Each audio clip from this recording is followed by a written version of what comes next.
5.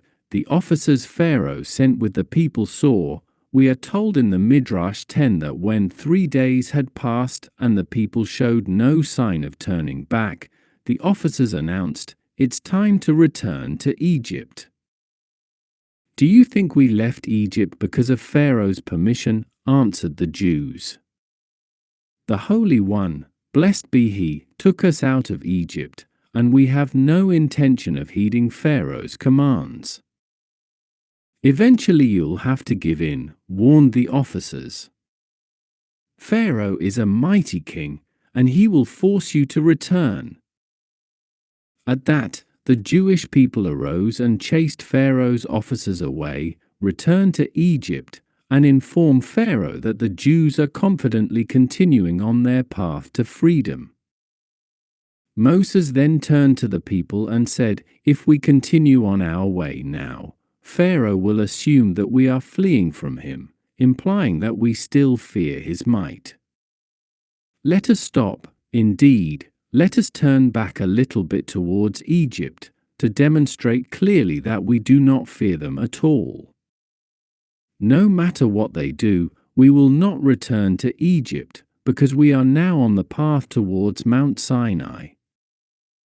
We are all constantly struggling with our own personal Pharaoh, our evil inclination, that attempts to keep us enslaved in the chains of materialism." Moses taught the Jewish people that the way to overthrow Pharaoh is by rejecting him outright. Banish his centuries, his subliminal messages and demands. Do so with pride, and heap insults upon them. With such a confident attack upon the attackers, our progress on the proper path of godliness and Torah is secured. Point 11. The people had fled after all the plagues that Egypt had suffered, especially after the 10th plague. There is no doubt that Pharaoh had no will to fight on. Why, then, was it necessary for the Jews to stoop to subterfuge? They left under the pretense that they wished no more than a brief hiatus, while in truth they never intended to return. Why could they not have told Pharaoh clearly that they insist upon leaving, rather than fleeing like fugitives? As mentioned earlier, all of these events were the physical manifestation of spiritual struggles. The Jewish people were indeed finished with the physical Egyptians, and could no longer be held in captivity.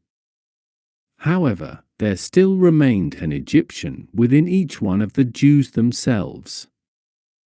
They had not yet truly eradicated and transformed the evil within them. They would not do this until the revelation at Mount Sinai.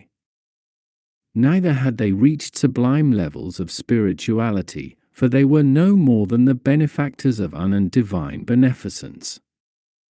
Therefore, the most they could hope to do was to flee, to leave their evil inclination behind, and bury it under their strong desire to connect to God.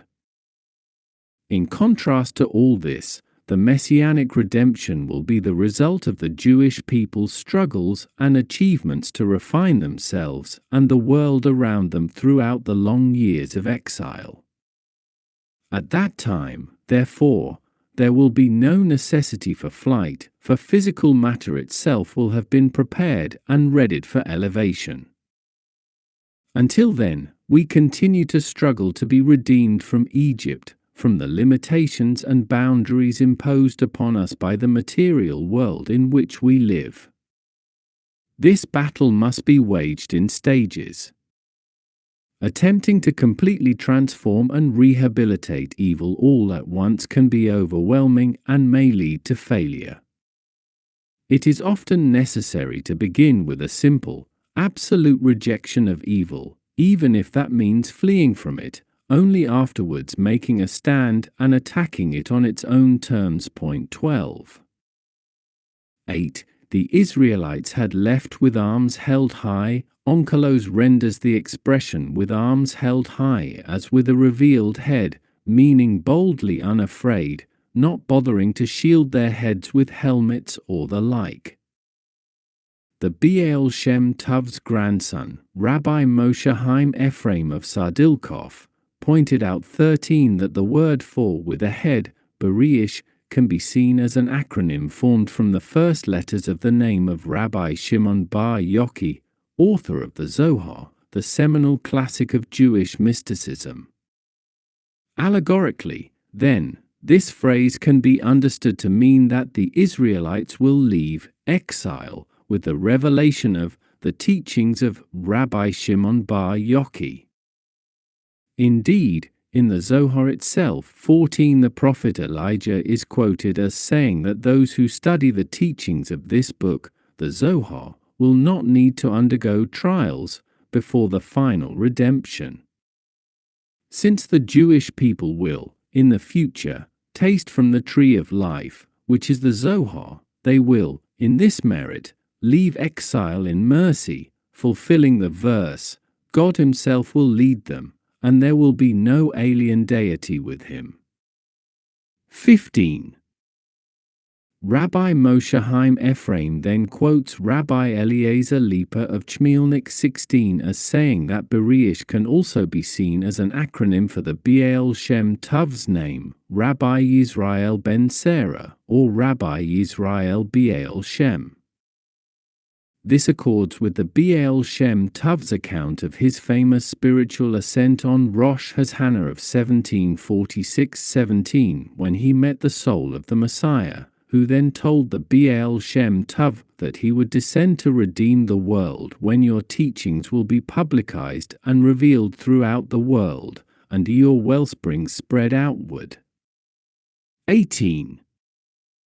Remarkably, Berish can also be seen as an acronym for the names of two other sages who played pivotal roles in the dissemination of the teachings of Jewish mysticism, Rabbi Yitzhak ben Shlomo Luria, the Arizal, and the previous Lubavitcher Reb, Rabbi Yosef Yitzhak ben Shalom Dovber, or Rabbi Yosef Yitzhak ben Sterner, Sarah.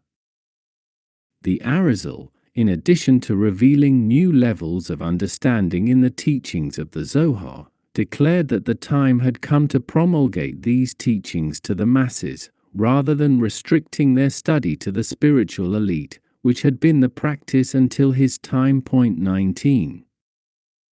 The previous Lubavitcher Rebbe initiated the translation of these teachings into modern languages, thereby making them accessible to an even wider public. 20.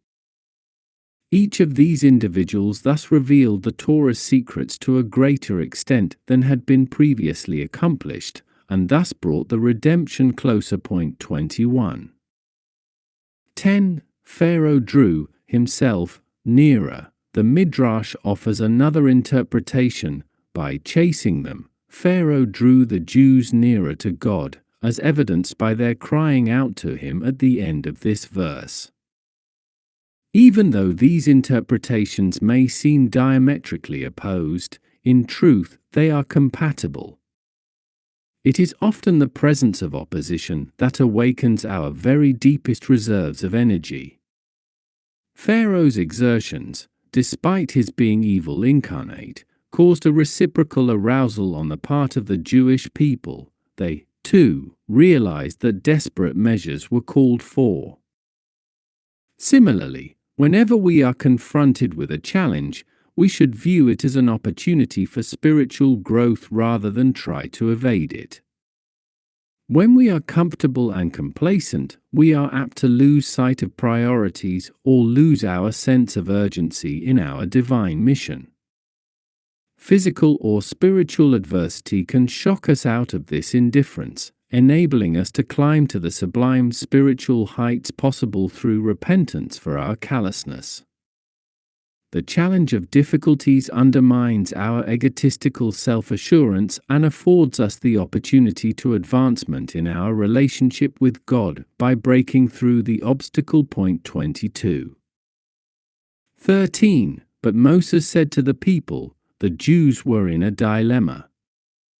They were standing without rafts in front of the sea of reeds, and the Egyptians were fast approaching. For factions developed among them, each with another plan of action. Let us drown ourselves in the sea. Let us surrender and return to Egypt. Let us wage war against them. Let us pray. Moses replied to each faction in turn. Stand firm and witness the deliverance that God will perform for you today. Do not jump into the sea. For the Egyptians whom you have seen today, you will never see again. Do not return to Egypt. God will do battle for you. Do not wage war against them. You shall remain silent. Do not pray. What, then, were they to do? Let them journey forth. Continue along on the path to Mount Sinai, and all will be well. 23. These four factions reflect for erroneous attitudes that we, too, are liable to adopt in our confrontation with spiritual darkness. At times, we wish to jump into the sea, to immerse ourselves in the pure waters of Torah and prayer, and shut our eyes in oblivion to the darkness around us. At times, we do better saying, "Let us return to Egypt, we will deal with the darkness, but as slaves." We resign ourselves to our fate of living in a dark world, we do our job, but without hope. Even better is when we say, "Let us wage war," we feel the power of light and aspire to conquer the pharaohs of dark our world. But when God instructs us to go on to Mount Sinai, it is not time to do battle. Furthermore, our motives for battle are questionable. Do they stem from a commitment to goodness or from a desire to fight? The fourth path is the highest. Let us pray. During prayer, we become one with God, losing our sense of self and desiring only to fulfill His wishes. We would not think of secluding ourselves from the world or losing hope that light will ultimately prevail. We would not think of waging self-strategized wars not commanded by God. But alas, prayer is passive, and this, too, is not the path. Rather, God commands us to journey forth, to continue on our path to Sinai, to bring ourselves and the world around us closer to the Torah, one good deed at a time. The common denominator among the four factions was that their plans of action originated in their own psyche. They lacked the absolute surrender to divine consciousness that would have allowed them to hear the voice of God. When we reach the level of total surrender and travels forth, the sea is split, the hidden becomes revealed. The deepest dimension of the soul, the aspect that is absolutely one with God, is manifest. 24. There is indeed a time for prayer. On a personal level, it is the highest form of connection to God. However, when action is called for, prayer is the wrong response. When the sea is waiting to be split, when God demands forward movement, it is not time to stop and worry about personal levels of connectedness. This lesson is eternal, continuing to resound nowadays. The sea is home to as much or more life as is dry land. The major difference is that its life forms are concealed by the water. There comes a point in our lives when we must split the sea. We must be able to see beyond the physical trappings and recognize the all-pervading godly vitality that is the source of all life. Every person is capable of this, all that is needed is the will. Assisting someone else in this process often enables us to accomplish it for ourselves as well. This is God's message, now is a time for action. Sequestering oneself in a synagogue or study hall, as personally fulfilling as it may be, is not the proper approach. There are people who need our help. They are waiting for their personal splitting of the sea. It is necessary to go out, to journey forth, and help ensure that the entire world joins in the victorious march through the challenges of the Sea of Reeds toward the final and complete redemption. Point 25. 13. For the Egyptians whom you have seen today, you will never see again. This statement is viewed not only as an assurance, but also as a commandment. It is forbidden for Jews to settle in Egypt. 26. We are only allowed to visit there for the sake of business. Rabbi Yitzhak Luria explains the reason for the prohibition to travel to Egypt as follows: every journey we take, indeed, everything we do, must serve some godly purpose. There are sparks of holiness scattered throughout the entire world. Our mission is to return them to their source by utilizing our physical surroundings to fulfill God's plan for reality. When the Jewish people left Egypt, they took everything that could be elevated out along with them. Egypt was totally emptied of its holy sparks. Point 27. Therefore, since there is no mission left to be accomplished in Egypt, it is indeed forbidden for Jews to travel there, since everything that a Jew does must have a purpose. This explains why business travel is permitted. Although the sparks from Egypt itself were all elevated, objects continue to be brought into the country from elsewhere through trade, together with their corresponding spiritual content. It is therefore permissible and even necessary for some people to conduct trade there, thereby gathering those elusive sparks as well. Point 28. 15. Speak to the Israelites and let them journey forth. According to the Midrash 29, the sea had not yet split when God told the Jews to enter it. The people hesitated until the prince of the tribe of Judah, Nachshon ben Aminadav, Aaron's brother-in-law, jumped in. Only then did God tell Moses to raise his hand and split the sea. Nachshon knew that God had instructed the people to travel to Mount Sinai to receive the Torah. He was therefore singularly unimpressed with the obstacles that stood in the way. The fact that a sea stood between the people and their final goal did not faze him. If he had to jump into the sea and keep going until he would reach Mount Sinai, so be it. Nachshon did not enter into any of the discussions mentioned above, nor was he impressed with any of the four factions' plans, since none of them led to Mount Sinai. He did what was to him the only logical thing, to jump into the sea and move one step closer to Mount Sinai. In his merit, the sea split. Point 30.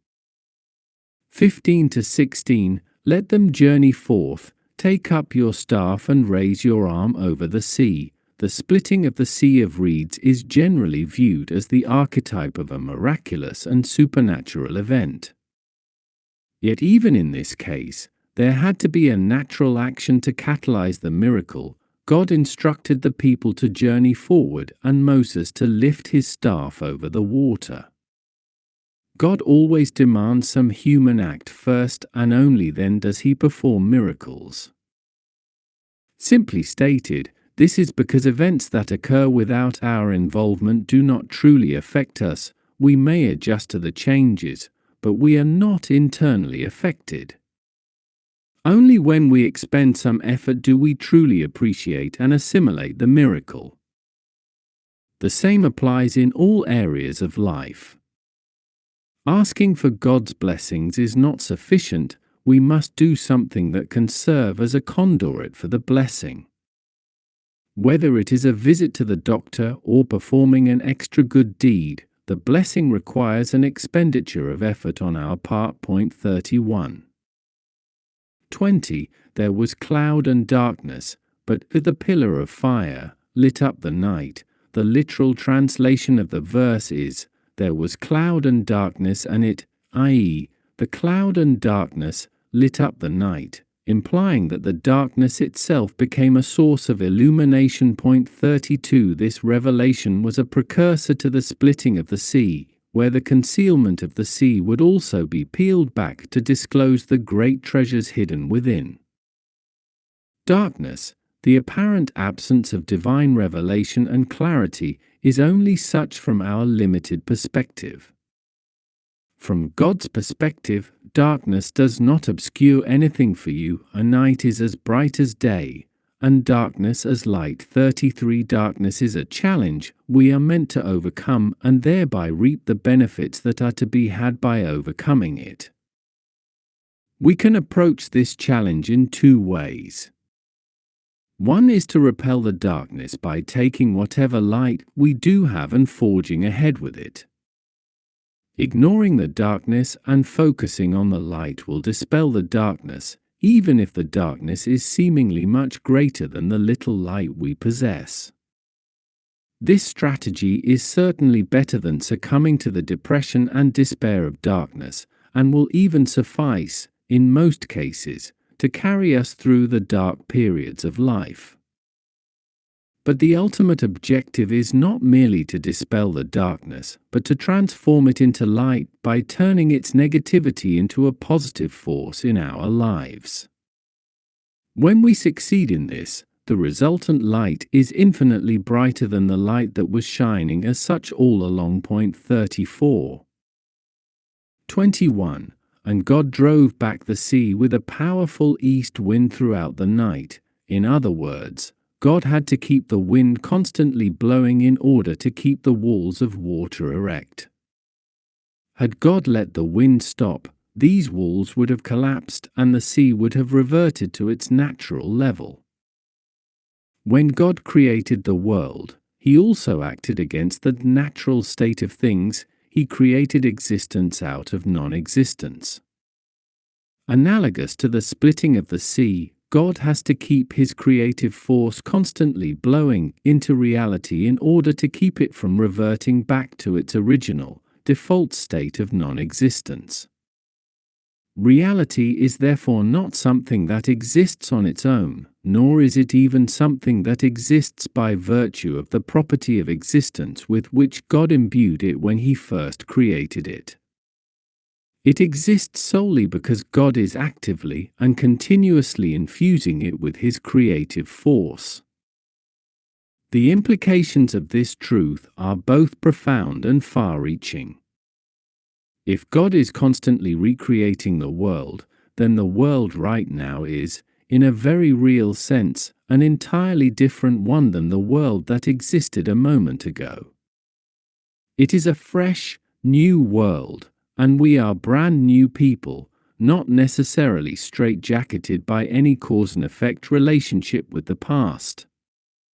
We have complete freedom to choose between good and evil at any given moment, unencumbered by precedent or habit. 35. 21. And the waters split. The splitting of the sea was the culmination of the Exodus for several reasons. The Egyptian army still remained intact after the Exodus, so the threat of re-enslavement still existed. At the sea, the people were being pursued by an army that naturally should have destroyed them. According to the Midrash 36, there were 30 Egyptians to each Jew. Only when the sea split and swallowed the Egyptians alive was the process of the Exodus truly complete. God had promised Abraham that his descendants would leave their exile with great wealth. Although the Jews took a large amount of wealth out of Egypt, they technically only borrowed this wealth from the Egyptians. It did not actually belong to them until after the Egyptians drowned in the sea.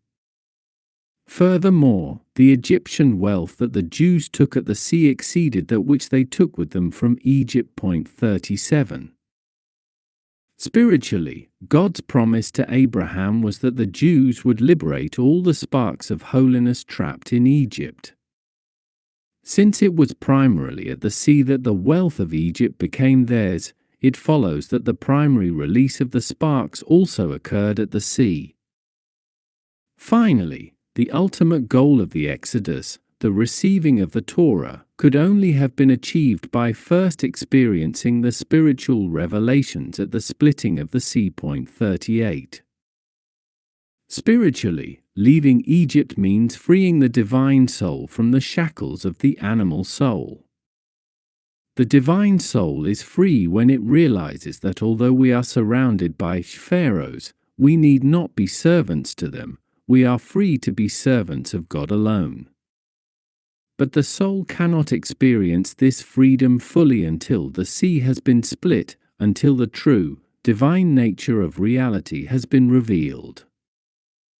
Even without being aware of the true nature of reality, we can leave Egypt, break out of our bondage to materialism, and dutifully fulfill our responsibilities.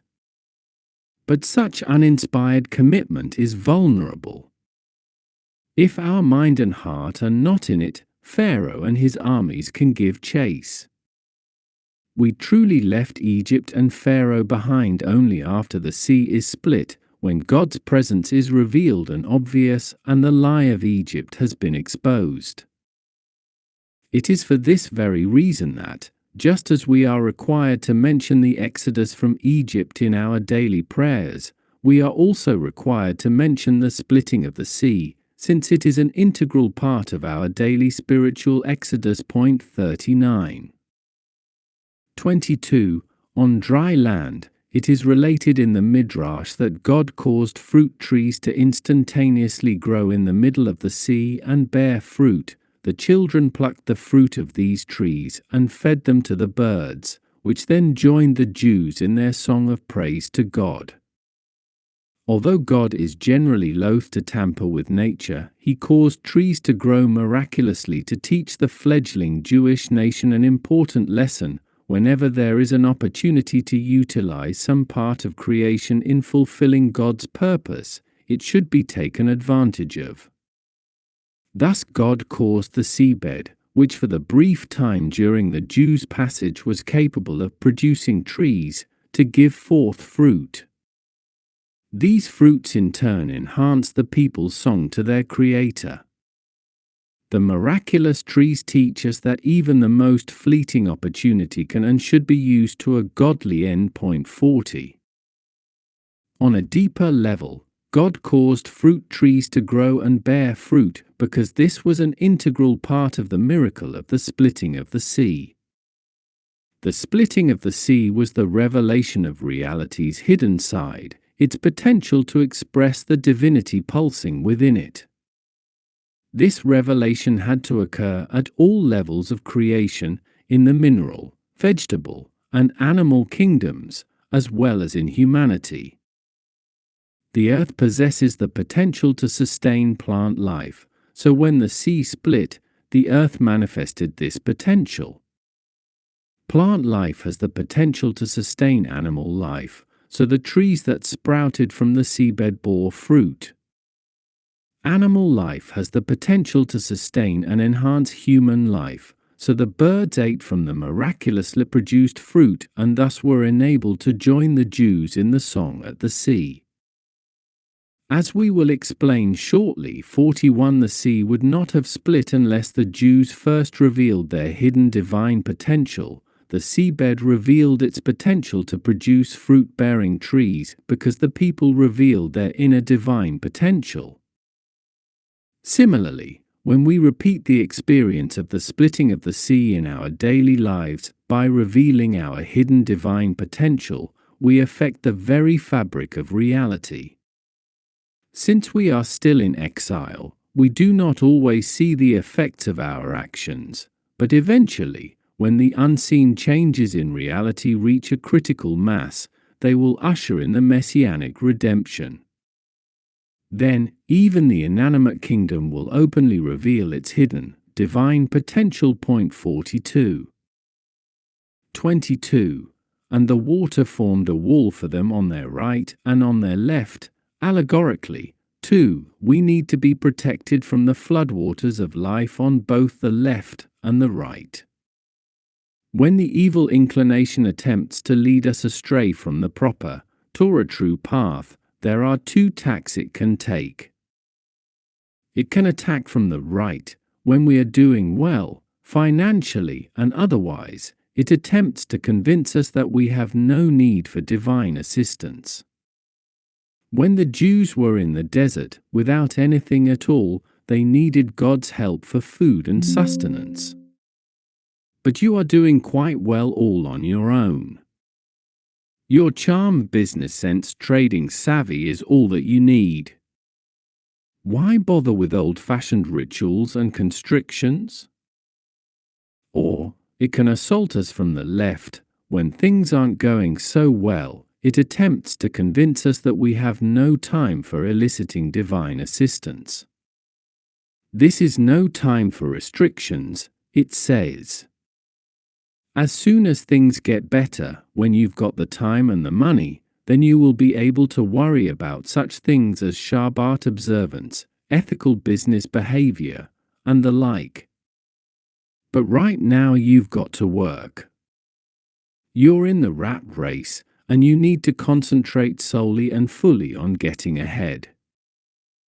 We therefore need God's protection on both sides, for only with it can we be assured of successfully traversing the turbulent waters of life and staying on the tried and true path of the Torah. 43. 29. While the water formed a wall for them on their right and on their left, the repetition of this fact underscores its centrality to the miracle of the splitting of the sea.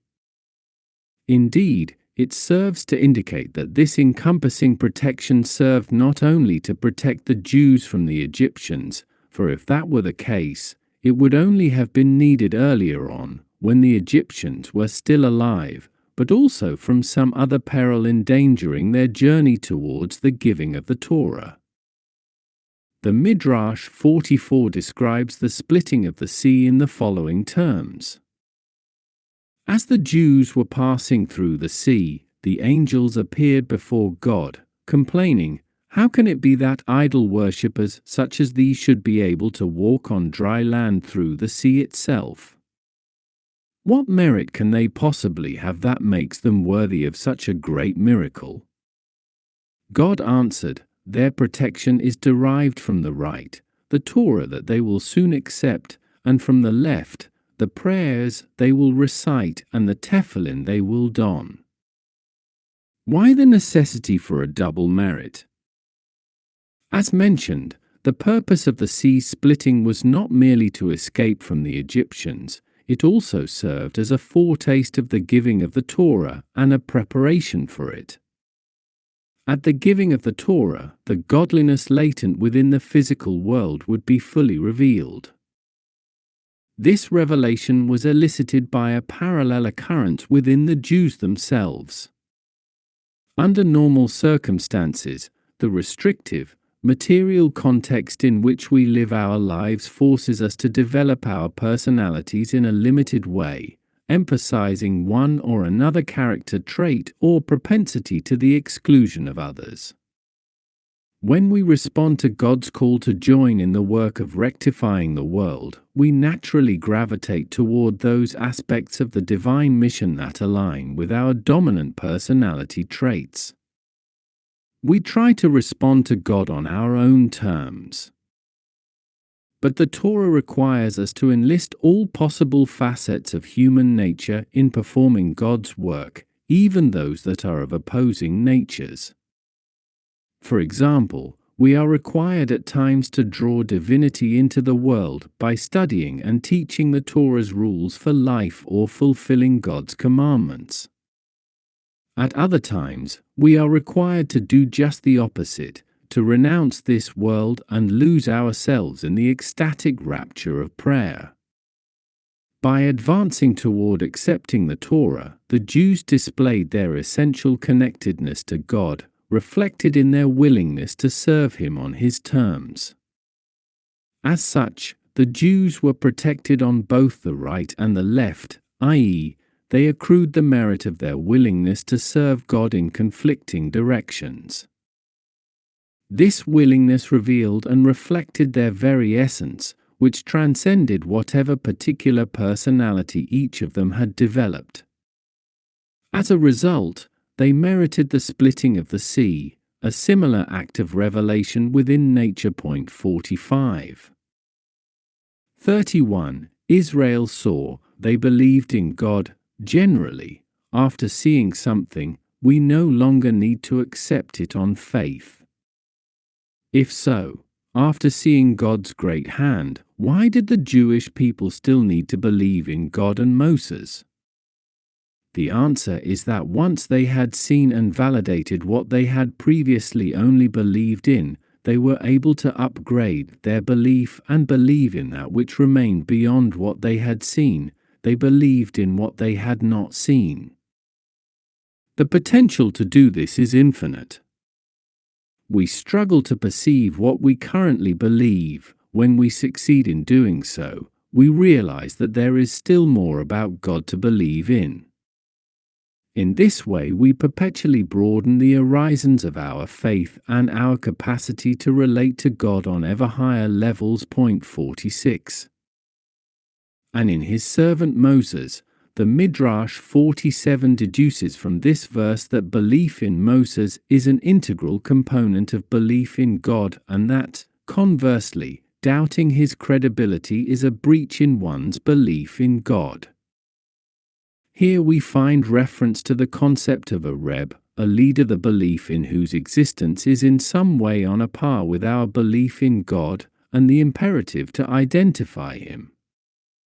The Zohar states that God provides every generation with a preeminently righteous individual who is an extension of Moses. 48. This Moses, just as the original Moses, serves as a link between his generation and God. 49. Faith in this extraordinary person fortifies our faith in God, and commitment to his guidance deepens our commitment to God.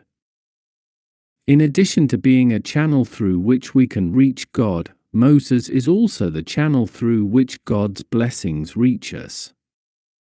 As it is stated in the Talmud, one who has an ailing person in his home should go to a sage and ask him to pray for him. 50. The sage's prayers can accomplish for someone ailing physically or spiritually what our own prayers cannot. This sage is our connection with God in both directions. Belief in the power of the Moses of the generation does not contradict the fundamental Jewish belief that there are no intermediaries between God and man, for in order to qualify for this role, the sage must be, like Moses, devoid of ego and completely transparent, the humblest man on earth. 51. As opposed to a bridge, which connects two banks of a river, the connection he provides to God should be visualized as a knot, which simply serves to tie two pieces of string together. While a bridge is a third entity interposed between the two banks, the knot is nothing in and of itself, it is simply the connection joining the two pieces of string. 52.